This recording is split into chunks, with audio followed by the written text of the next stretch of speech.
In this video, I wanted to go over a quick explanation on how and why you or your business should accept Bitcoin payments. So let's start off with the why. Taking a look at this great chart from River, I like this a lot. It shows a graph over time between 2020 and 2025. You'll see three different lines. One is cash, one is money market fund, and then one is a very modest allocation of 97% cash and just 3% Bitcoin. Low risk and modest allocation. So obviously you'll see the cash lost 17% of its purchasing power due to monetary debasement, and that money market fund will give you dollar denominated returns over time, but that still does not outpace the rate of inflation and debasement. So that leaves you at a net loss of 8.6%.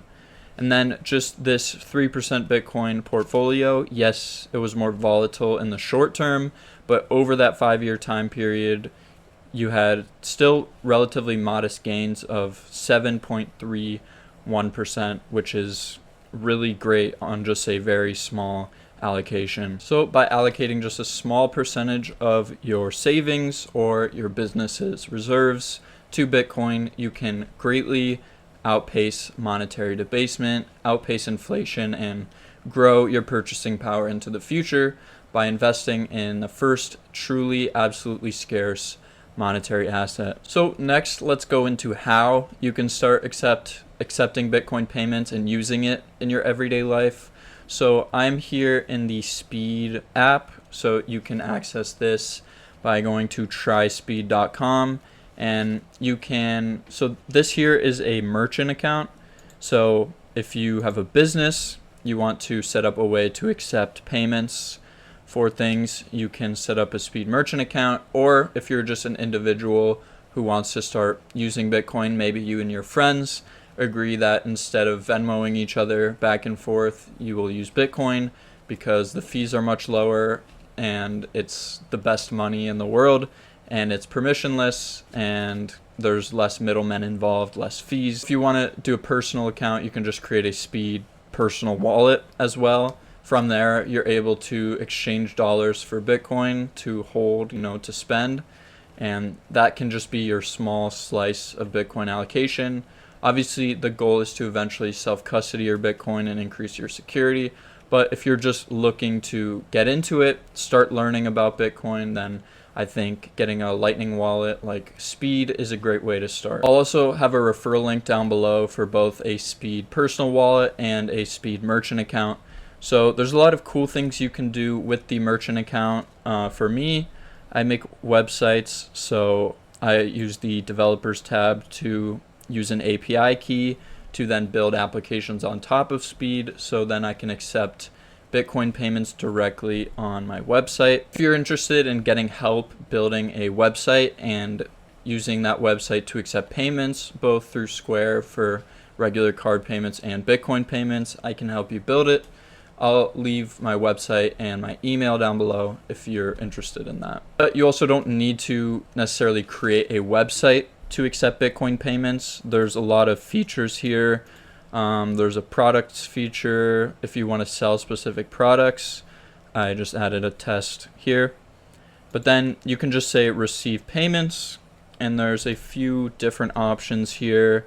I'm still exploring them a little bit. So the one QR is a cool one. So maybe you have a physical business, you can just create a QR code, and that QR code won't have a specific amount attached to it, but anyone with a Bitcoin wallet, if you have Speed or have someone else who has a Speed wallet, you could even refer someone to Speed wallet and earn a little bit of Bitcoin by referring your customers to getting a Bitcoin wallet. It could be a different Bitcoin wallet, but this QR code you can use to accept payment. And like I said, this one isn't attached to a specific amount. They can just scan this and then they will just choose how much to pay you. So if you want to do it that way, just have one QR code that everyone scans to pay you. That's one option. You can also create specific links. So you have checkout links and then payment links. So here. I'm not sure the specific difference between a checkout link and a payment link. That's something to look into, but basically we'll just do the checkout link to test.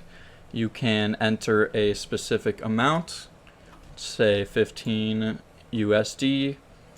You can add different things like image description, cashback. I'm not sure exactly what that does. You can have the customer then put a billing address, an email address, phone number, custom fields, different things like that. And then you can use this link to send to your customers if you're providing a service or selling a product. And yeah, they will be able to pay with Bitcoin, either with Bitcoin base layer or Bitcoin Lightning Network. And yeah, you can just send them that link, any information you want from them to make that purchase. And then once that link is created, it'll show up here. And once it's paid, you will get notice of that as well. And then it will show up in your Bitcoin balance here. And then from that Bitcoin balance, you can transfer this to a different wallet if you'd like. There's a lot of possibilities with Bitcoin payments. And if you have any questions or want to see any different tutorials, anything more in depth, maybe even some coding tutorials on how to build a website using AI and using Bitcoin Lightning payments or regular Bitcoin payments, let me know in the comments below. And if you enjoyed, like and subscribe. And as always, together, let's work, save, and build a brighter future with Bitcoin. See you in the next video.